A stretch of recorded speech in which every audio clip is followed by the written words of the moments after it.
오늘은 세상에 위축되지 않고 굳세게 서 있는 법이라는 제목으로 은혜를 함께 나누도록 하겠습니다. 15절 말씀입니다. 이에 바리새인들이 가서 어떻게 하면 예수를 말의 올무에 걸리게 할까 상의하고, 그러니까 우리가 완전히 편견에서 자유로울 수는 없겠지만 이 편견 중에 가장 나쁜 편견, 가장 심하고 비극적인 편견이 바로 하나님에 대한 편견이며 믿음에 대한 편견이며 그로 말미암은 교회에 대한 잘못된 편견입니다. 이것이 어떤 자기의 과거의 경험이나 상처, 아픔에서 비롯되는 경우가 많겠지만 그렇다 할지라도 이것은 너무나 그 인격을 파괴시킵니다. 그 인생을 무너뜨리기 때문에 가장 나쁜 편견이라고 할 수 있습니다. 오늘 이 성경에 나오는 바리새인들이 바로 그런 믿음에 대하여, 하나님에 대하여, 특별히 예수님에 대하여 아주 잘못된 편견에 빠지게 된 사람들입니다. 예수님을 만나면 어떻게 은혜를 받을까? 한 말씀이라도 더 들을까? 어떻게 저분의 기도를 받을 수 있을까? 이렇게 생각해야 정상인데 예수님에 대하여 아주 잘못된 신앙적 편견을 가진 이 사람들은 어떻게 하면 예수를 말의 올무에 걸리게 할까를 생각했으니 얼마나 비참하냐 하는 것이죠. 어느 한 유명한 교수님이 이런 간증을 하시는 걸 들었습니다. 자기가 대학생 때 처음 교회를 갔는데 하필 그 교회가 막 싸우는 교회였다. 막 성도님들하고 목사님하고 막 언성이 높아지고 무슨 회의원이 막 자기가 그걸 보고 교회는 사람들이 싸우는 곳이구나. 교회는 말만 하나님이 있는 곳이지 사람들이 자기들끼리 모여 싸우는 곳이구나 하는 잘못된 편견이 들었는데 이게 깨지는데 40년이 넘게 걸리더라는 거예요. 비로소 자기가 진짜 교회를 만나고서야 이게 깨졌는데 너무 그동안의 자기의 인생이 세월이 아깝고 젊은 시절이 참 속상하다, 이런 간증을 하시는 것을 들은 적이 있습니다. 이 하나님에 대하여 잘못된 편견을 갖게 되면 모든 인격이 파괴되고 인생이 무너지는 거죠. 왜냐? 모든 생명은, 특별히 우리 인간은 하나님의 특별한 사랑으로 창조됐는데 우리 중에 부모님에게 더 특별히 많은 사랑을 받았다고 느끼는 분도 있고 난 사랑을 별로 못 받았다고 느끼는 분도 있겠지만 많이 받았다고 느끼든 못 받았다고 느끼든 분명한 사실 하나는 부모님 없이 태어난 인생은 아무도 없다는 것입니다. 인간은 부모님 없이 무슨 공장에서 찍어낼 수가 없어요. 로봇이라고 실험실에서 나오는 게 아니에요. 모든 생명은 부모님으로부터 오듯이 모든 이 인간은 하나님으로부터 처음에 창조됐는데 그 하나님에 대한 잘못된 편견을 가지게 되면 점점 어떻게 되느냐? 하나님을 무시하게 됩니다. 자기도 모르게. 그러다 보면 하나님을 부인하게 되고 거기서 멈추는 게 아니라 하나님을 공격하고 예수님의 몸된 교회를 공격하는 지경에까지 이르니까 자기 인생을 부인하게 되고 자기 인격이 파괴되는 아주 비참한 경우에 빠지게 되는 것이죠.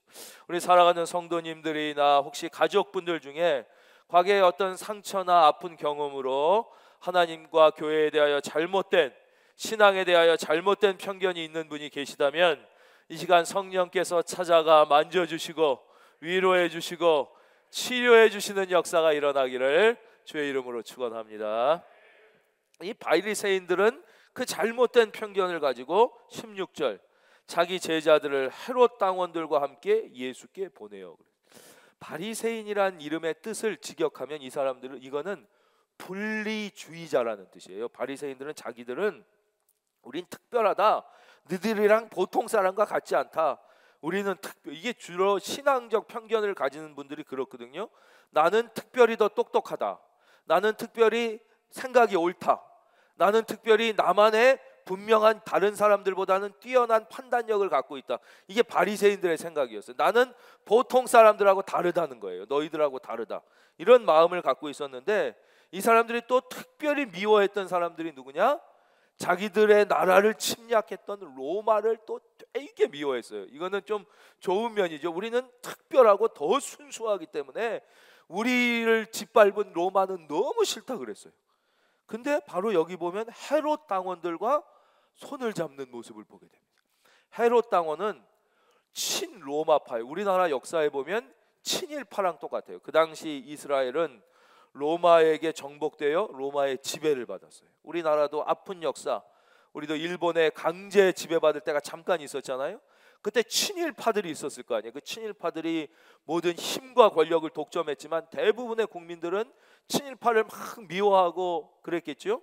이 헤롯 당원은 로마의 빌부터 가지고 로마의 황제로부터 권력을 얻어가지고 이스라엘을 지배하던 그 헤롯 편에선 우리로 치면 친일파, 이완용, 이 당시로 치면 헤롯파예요. 근데 서로 계속 원수예요. 그러니까 이 헤롯파도 또 바리새인들을 싫어하고 바리새인들도 헤롯파를 싫어했는데 예수님을 공격하는 일에 한 마음이 돼버린 거예요. 한 마음이 돼버린 거예요. 정말 참 희한하죠. 그건 오늘날도 마찬가지예요. 오늘날도 이 하나님을 공격하고 십자가를 부인하고 교회를 공격하는 분들을 보면 교회 안에서 나는 뭔가 좀 특별하다, 나는 무슨 믿음이 특별하고 깨달은 사람이라는 그 잘못된 특권의식이 있는 사람들과 아주 이 공산주의자들이나 혹은 교회의 믿음 자체 하나님을 부인하는 무신론자들이 이게 같은 이 목적을 가지고 이렇게 악한 일에 함께 손잡는 걸 보게 되는데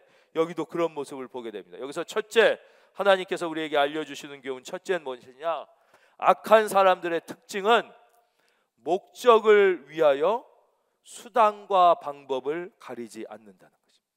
원수랑도 손을 잡을 정도로 수단과 방법을 가리지 않는 것.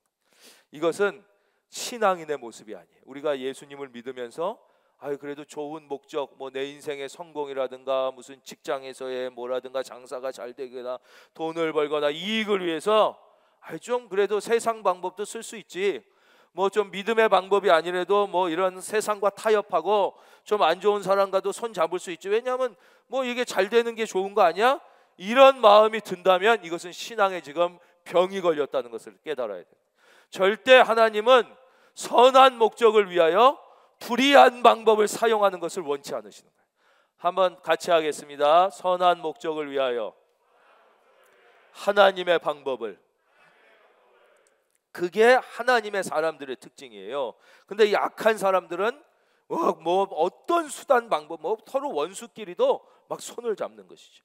그래서 우리는 늘 내가 잘 되기 위한 목적, 어떤 세상의 목적을 위하여 혹시 하나님께서 기뻐하시지 않는 그런 방법과 수단을 사용하진 않는가, 그런 수단과 방법을 사용하고 싶은 마음이 들지 않는가를 늘 되물어보면서 이 마음의 병에서 치료를 받아야 되는 거죠.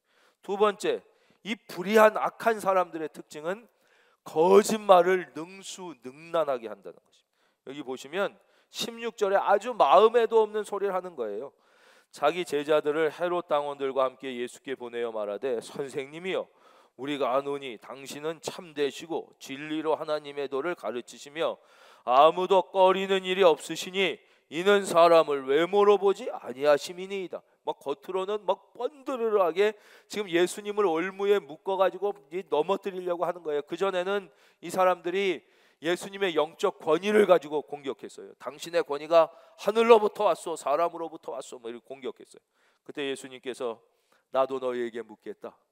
세례 요한의 권위가 하늘로부터냐 사람으로부터냐. 그러니까 막 아무 말도 못하고 이랬던 이들이 이제 두 번째 작전은 이제는 정치적으로 예수님을 공격해가지고 죽이거나 올무에 묶어야 되겠다 이렇게 생각하고 와서는 입으로는 막 뻔드르르하게 마음에도 없는 거짓말을 하는 것이죠. 성경은 사탄은 원래 거짓말쟁이라고 말씀하시죠. 한번 따라할까요? 사탄은 원래 거짓말쟁이, 살인자, 그게 사탄이에요. 그래서 거짓말은 이거는 사탄적인 거. 하나님은 거짓말을 싫어하시죠. 하나님은 정직한 자, 진실한 자를 좋아하세요. 근데 약한 사람은 거짓말을 막 해요. 우리도 거짓말을 하잖아요. 거짓말을 안 하려고 하지만 뭐 어떻게 한두 번 거짓말을 나도 모르게 할 때도 있어요. 그럴 때마다 우리는 회개하고 마음을 아파하고 다시는 그러지 말아야 됐던 결심을 하고 나이를 먹으면서 나아져야 돼요. 저도 이제 말씀을 전하다 보면 거짓말은 아닌데 이제 성도님들에게 조금 더 재밌게 말씀을 전하려고 어떤 사건을 조금 과장해서 이렇게 재밌게 전하려고 할 때가 있어요. 그러면 늘 내려가면 마음이 무거워요. 조금 덜 그 성도님들이 들으시고 조금 주무시는 분이 있더라도 과장하지 말 것. 괜히 재밌게 하려고 과장했구나. 이렇게 마음에 가책이 오고 하나님이 안 기뻐하신다는 걸 느껴요. 그러니까 우리가 이게 제일 이 악한 거는 뭐냐? 거짓말을 하고도 죄의식이 뭐 나만 거짓말하나 다 하지. 아니 이거 500원에 받아가지고 600원에 팝니다. 실제 200원에 받는데 그리고 장사하려면 다 그래야 되지. 안 된다는 거예요. 예수 믿는 사람이 그 거짓말을 하면서 죄의식을 못 느끼는 사람은 이미 내 안에 일정 부분 사탄이 내 안을 점령하고 있다는 것을 알아야 돼요. 그런 걸 조금 어려운 말로 하면 권모술수예요. 권모술수. 이거를 마치 우리 동양에서 삼국지에 보면 다 뭐 목적을 이루고 나라를 쟁취하고 뭐 적과 이기기 위하여 그거는 하나님의 방법이 아니라는 것이에요. 예. 그것은 사탄의 방법이에요. 절대 하나님은 그런 사람을 좋아하지 않고 도와주시지 않아요. 한번 따라하겠습니다. 나는 정직한 자의 형통을 믿습니다. 우리는 그 믿음을 가지고 하나님은 정직하고 진실한 사람을 도와주시고, 혹시 이 세상에서 손해보고 억울한 일을 당하는 한이 있을지라도 우리는 영원에 속한 사람, 영생을 가진 사람이라는 믿음을 가지고 진실의 길을 선택하시길 주의 이름으로 축원합니다. 막 이렇게 거짓말하지만 주님은 거기에 넘어가지 않아요. 왜냐? 주님은 이 사람들의 중심을 꿰뚫어 보시기 때문에. 우리가 드린 찬양도 있지요. 중심을 보시는 주님만 의지. 주님은 중심을, 예수님은 중심을 보시기 때문에 예수님은 우리의 명함을 보시지 않아요. 우리의 직업을 보시지 않아요. 우리의 학식, 우리의 위치, 우리의 재산, 우리의 나이, 이런 걸 주님은 보시지 않아요. 주님은 오직 우리의 중심만 보시는 거예요. 중심. 그러니까 이들의 중심을 보시니까 벌써 거짓인 걸 안 거예요. 우리가 겉으로 찬양을 아무리 뻔드르하게 불러도 중심으로 주님을 진짜 찬양하지 않는 걸 주님은 안 들으시는 거예요. 우리가 무슨 기도도 드리고 봉사도 하는 것 같고 뭐 예배 드리는 것 같아도 중심이 하나님께 드리지 않은 것은 예수님은 다 하시는 거예요. 받지 않으시는 거예요. 여기서도 겉으로 뻔드러하게 막 찬양하는 것 같지만 중심을 보시기 때문에 이런 마음에도 없는 거짓말을 주님은 듣지 않고 중심을 보실 뿐만 아니라, 그러므로 예수님은 사람을 두려워하지 않으신 거예요. 이 사람들, 헤롯 당원들이, 바리새인들이 막 모략을 꾸미고 와도 사람을 두려워하지 않아요. 사랑하는 성도님, 사람을 두려워하지 말기를 바랍니다. 세상에 살면서 세상이 커 보일 때가 있어요. 사람이 두려워 보일 때가 있어요. 큰 힘을 가진 사람, 세상의 여론, 세상의 힘들이 나를 어떻게 할, 절대 하나님의 사람은, 우리같이 영혼에 속한 사람은 사람을 두려워하는 게 아니에요. 우리는 하나님만 두려워하는 거야. 하나님을 두려워하는 인생은 사람을 두려워할 필요가 없어요. 하나님을 두려워하지 않기 때문에 사람이 두려운 것이, 사람이 두려워. 저는 군대를 뭐 여러 번 말씀드려 잘 아시겠지만 쫄병, 사병으로 갔다 왔어요. 쫄병으로 갔다 왔다. 처음에 논산훈련소 갔는데 얼마나 작대기 2개 된 사람도 너무 높아 보이고 막 조교들 그렇게 무서워 보였어요. 그러나 훈련 2달 끝나니까 아무것도 안. 자대에 와봤더니, 이제 왔더니 작대기 3개, 4개 상병 병장들이 그렇게 크고 무서워 보였어요. 막 때리고 막 이러니까요. 교회 간다고 때리고 막 그러니까 엄청 크고 무서워 보였어요. 그러나 잠깐 1년 2년이면 벌써 제가 상병 병장입니다. 그러나 제대할 때까지도 장교는 무서웠어요. 장교는 같은 사람이 아니고, 이건 차원이에요. 군대는 장교와 쫄병은 같은 인간이 아니에요. 완전히 귀족과 이 상놈같이 완전 다른 거예요. 그래서 훈련을 갔는데 17명이 가가지고 야전에서 텐트 2개를 치고 자는데, 처음에 너무 텐트 2개를 쳤으면 17명이면 나눠 자야 될 거 아니에요. 장교 혼자 한 텐트에서 자고 나머지 16명이 같이 자는, 그게 군대였어요. 우리 교회는 장교 출신 부목사님들이 늘 계셨어요. 대위 출신도 계시고 중위 출신도 계시고 지금도 있어요. 그러나 그때 군대에 있을 때 잠깐인 거지. 지금 제대한 다음에, 어이 담임 목사 이병장, 너 내가 어디 병장이 중위한테 격려 안 해? 그럼 죽는 거예요. 그건 잠깐이에요. 여러분, 이 세상 잠깐이에요. 우리는 영혼에 속한 사람이고 하나님의 사람이고, 우리의 시민권은 천국에 있음을 믿고 사람을 두려워하지 않고 하나님을 두려워하시기를 바랍니다. 사람을 두려워하지 않는 17절, 이제 이들이 드디어 예수님을 올무에 올가매려고 공격해요. 17절, 그러면 당신의 생각은 어떠한지 우리에게 이르소서. 가이사에게 세금을 바치는 것이 옳으니까 옳지 아니하니까. 가이사는 로마의 황제. 그 당시 로마가 이제 이스라엘을 점령하고 지배했어요. 그러니까 대부분의 이스라엘 사람들은 로마가 싫어. 세금 바치는 게 싫어. 우리도 그럴 거 아니에요? 막 일본 놈들한테 옛날에 일제시대 때 세금 내는 걸 얼마나 싫어했겠어요. 그렇지만 안 낼 수 없는 상황에 있었어요. 이때 만약에 예수님이 가이사는 힘으로 우리를 강제로 점령했으니 세금을 바치지 않아도 된다 그러면, 그 당시 로마가 권력과 힘 군대가 다 있는데 반란을 꾀한 자다, 그래서 당장 예수님을 잡아 처단할 거예요. 그 목적을 노린 거예요. 그리고 또 예수님께서 세금을 바쳐라, 그래도 황제니까 우리가 우리의 의무를 다해야 된다 그러면 많은 이스라엘 백성들이 야, 예수님이 존경스러운 분인 줄 알았더니 민족의 배신자 아닌가? 어떻게 우리를 강제로 점령한 저 가이사에게 세금을 바치라고 저럴 수가 있을까? 모든 예수님에 대한 존경과 신뢰가 떠나갈 것이, 이 두 가지를 노리고 아주 교묘한 방법으로 예수님을 공격했어요. 예수님은 그들을 아셨어요. 18절, 예수께서 그들의 악함을 아시고 이르시되 외식하는 자들아 어찌하여 나를 시험하느냐. 이게 조금 부드럽게 번역된 것 같은데요, 이 어찌하여 나를 시험하느냐, 이 말씀은 예수님이 꾸짖으신 말씀입니다. 이 말씀의 원어는 이 예수님이 공생애를 시작하시기 처음에 40일간 금식하시잖아요, 그렇죠? 금식하시고 사탄에게 시험을 당하셨을 때, 그때 예수님이 마지막에 사탄아 물러가라 이러면서 사탄을 꾸짖으셔요. 그 내용과 같은 내용입니다.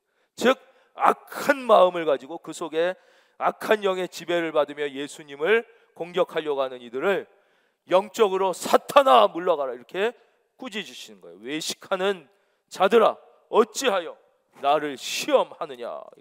예수님을 시험하는 사탄을 꾸짖으셨던 그 모습. 그래서 우리가 꼭 배우고 적용해야 되는 게 있어요. 우리가 마음으로 어떤 악한 생각을 하거나 하나님이 기뻐하시지 않는 나쁜 마음이 들었을 때 우리는 꼭 그 죄를 하나님께 고백하고 회개하고 용서를 받아야 됩니다. 물론 행동으로 진 죄는 당연하겠지만 그렇지 않아도 마음으로 진 죄도 주님은 다 아시는 거기 때문에 우리가 마음으로 어떤 악한 생각이 들어왔거나 누구를 미워하거나 시기하거나 혹은 좋지 않은, 하나님이 원치 않는 생각이 들었을 때 우리가 그것을 반드시 회개하고 하나님 앞에 용서를 구해야 되는데, 그거 말고 가끔은 우리가 꾸짖어야 할 때가 있다는 거죠. 내 마음에 악한 영이 이 미워하는 생각이라든가 못된 생각이라든가 욕심과 욕망이라든가 다른 이러한 혹은 또 하나님이 싫어하시는 두려움과 공포의 마음을 주셨을 때는 우리가 회개하고 용서를 구할 뿐만 아니라 담대하게 예수의 십자가 능력을 붙잡고, 예수의 이름이 능력이 있기 때문에 한번 오른손을 드시고 한번 같이 하겠습니다. 예수의 이름으로 악한 영은 떠나가라. 악한 마음은 떠나갈지어다. 할렐루야. 우리가 그렇게 담대하게 외쳐서 또 우리의 영혼을 정결하게 하고 우리가 다시 정신을 차리고 주여 성령이여 저를 다스려 주시옵소서 이렇게 기도드리는 게, 이게 실제 영적으로 꼭 해보십시오. 꼭. 예.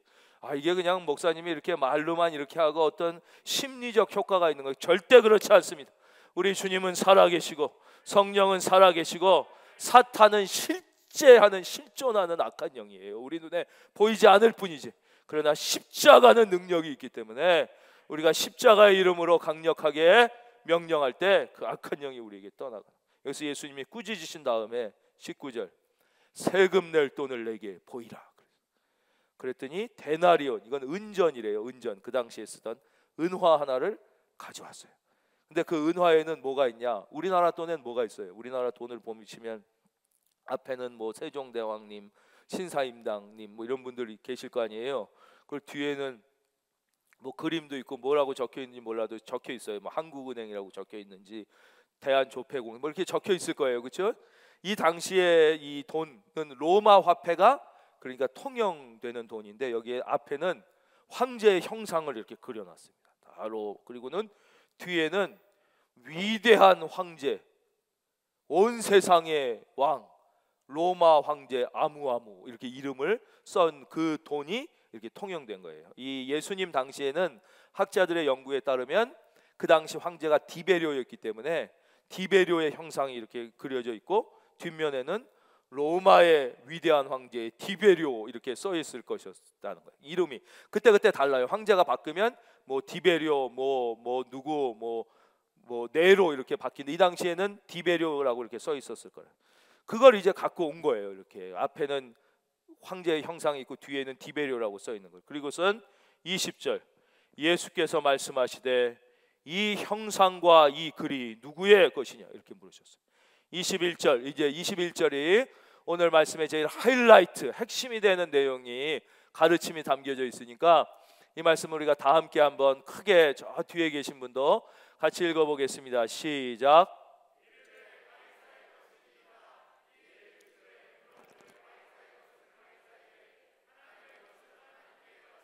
아멘. 이 형상과 이 글이 누구의 것이냐 그랬더니 가이사의 것이니이다 하는 말이 떨어짐과 동시에 예수님이 놀랍고 위대한 말씀을 거기에 단호하게 하시는 거예요. 너무 도저히 이 헤롯 당원, 정치적으로 구단이라고 생각하던 이 우리로 치면 이완용 같이 막 머리 좋고 어떻게든지 권력과 부를 잡고 소수로 다수를 지배하던 이들도 상상도 못했던 말씀을 하시는 거예요. 예. 바리새인들, 우리는 니들과 다르다, 특별하게 똑똑하고 특별하게 거룩하다고 생각했던 사람도 상상도 할 수 없었던 말씀, 즉 하나님의 아드님만이 하실 수 있는 말씀을 하시는 거예요.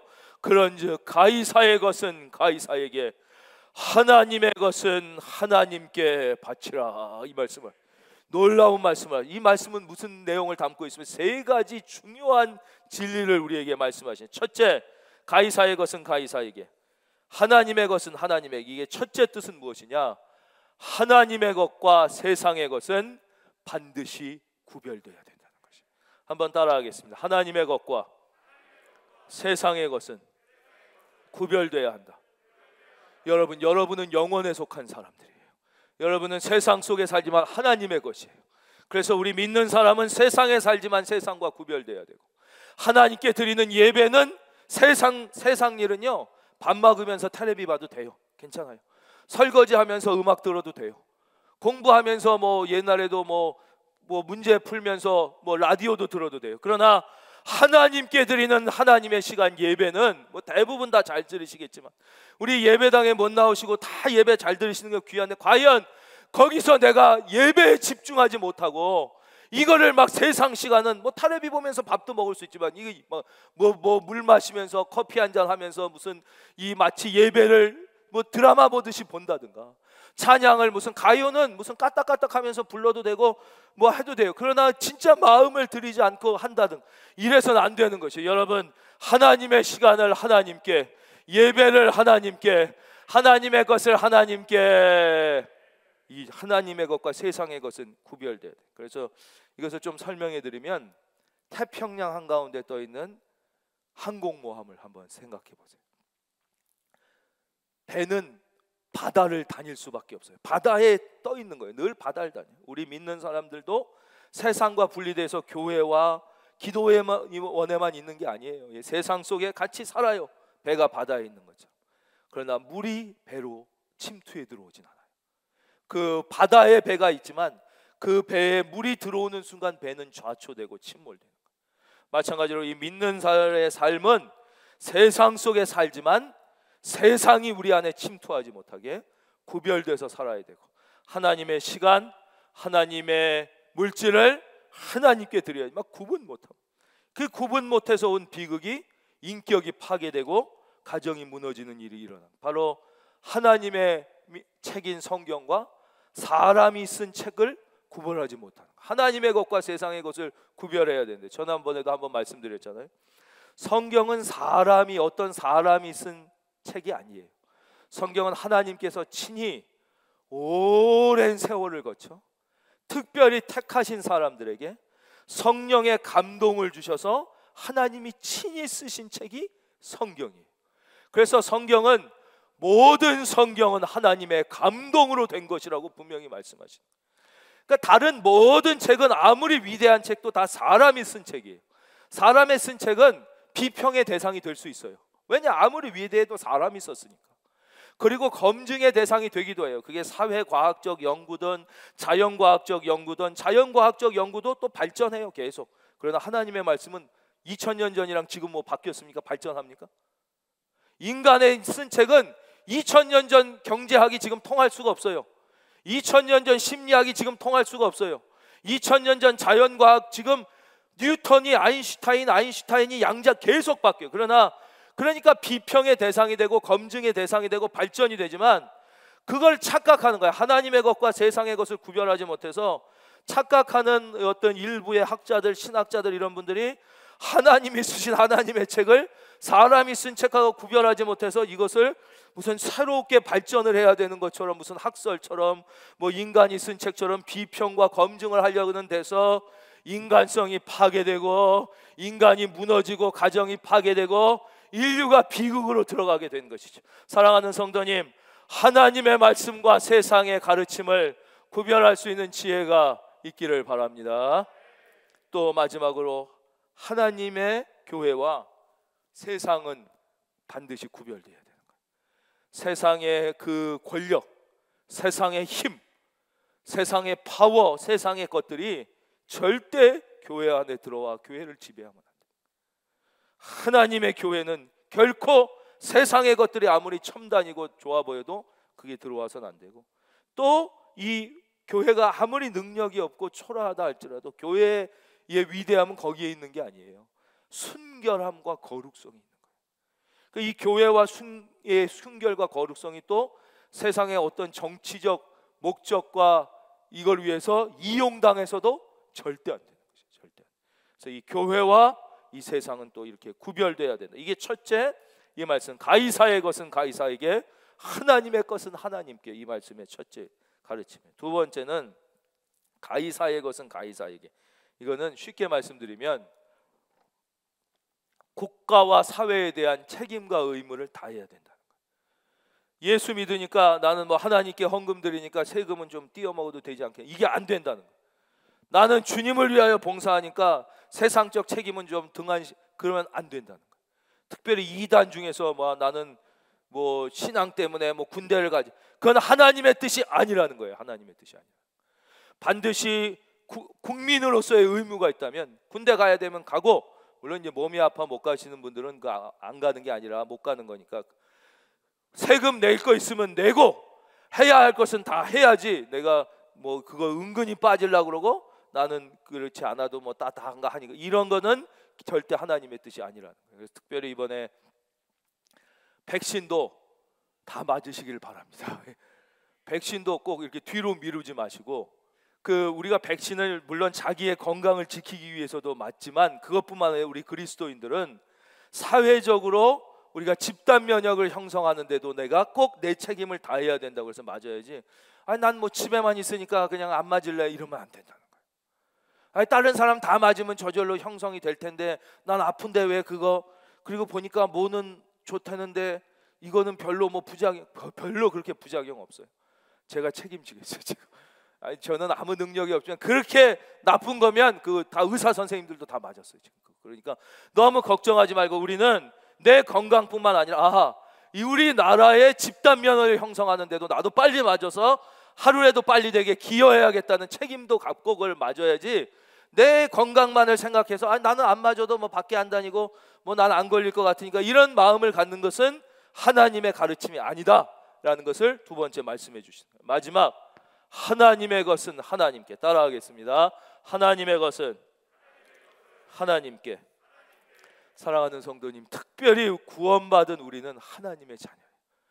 우리는 이 세상에 속한 사람들이 아니에요. 우리는 영원에 속한 사람이며, 우리의 시민권은 천국에 있으며, 우리는 우리 자신의 것이 아니에요. 우리는 하나님의 것이고, 우리 자녀도 우리의 자신의 것이 아니에요. 우리 하나님의 것이고, 나의 직업도, 나의 물질도, 나의 건강도, 나의 생명도 하나님의 것인 거예요. 하나님. 여러분, 기적은 언제 일어납니까? 하나님의 기적은 하나님의 사람들이 하나님의 것을 하나님께 드릴 때 하나님의 기적은 일어나는 거예요. 1858년 독일 뒤셀도르프에 있는 어느 가정 거실에 한 병약한 소녀가 울고 있었어요. 이 소녀의 이름은 프란시스 리들리 하버가리. 얘는 20대 초반 건강해야 될 나이에 병이 걸렸어요. 그래서 몸이 많이 상하고 그거에 대한 걱정 근심 때문에 마음까지도 우울증이 찾아왔어요. 20대 초반에 제일 건강해야 될 나이에 병악하고 우울증이 찾아와서 더 이상 학업을 계속할 수 없어서 결국 이 뒤셀도르프로 휴양하러 와 있었다. 늘 우울한 날을 보내고 있었어요. 그때 그것을 보던 어느 믿음 좋은 한 자매가 늘 여기 와서 몸도 약하고 우울한 날을 보내던 얘, 맨날 밥도 혼자 먹고 그랬을 거 아니에요. 얘를 좀 위로해 주려고 자기 집 저녁 식사에 초대를 했어요.